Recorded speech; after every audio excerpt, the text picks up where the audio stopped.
Moroccan occupation says that any Sahrawi causes a security and a political problem in the Western Sahara. Therefore, Morocco relies on a short-term economic policy that controls the demographic growth and turns the Sahrawis to a minority at home. The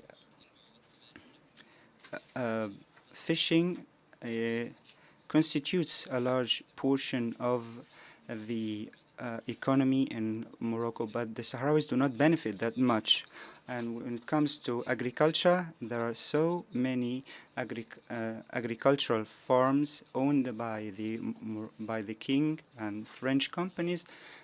We only benefit by 2.7% of this. And when it comes to phosphate, there are a lot of revenues, but the impact on the Sahrawi people does not go beyond tens of workers. There are also mineral resources. There are suspicious companies working, including Moroccan and Canadian companies, and among others. In the Western Sahara, there are no universities or institutes,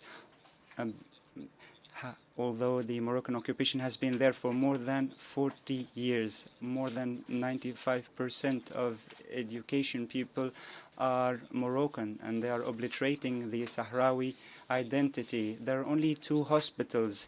98% of civil servants are Moroccans, and half of the Sahrawi people are still living in refugee camps in Algeria, and we are thankful to Algeria. Many of our people are detained in the prisons of the occupation and are unaccounted for.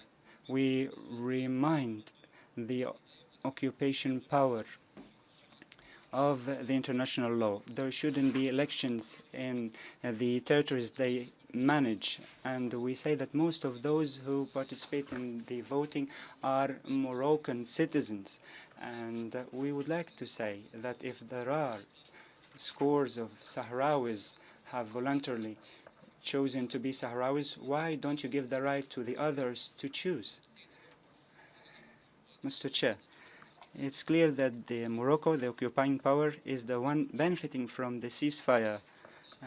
Mr. Chair, from this rostrum, we are calling on the Security Council to determine the date of the referendum, or leave the Sahrawi people to restore their rights in the language the occupier understands.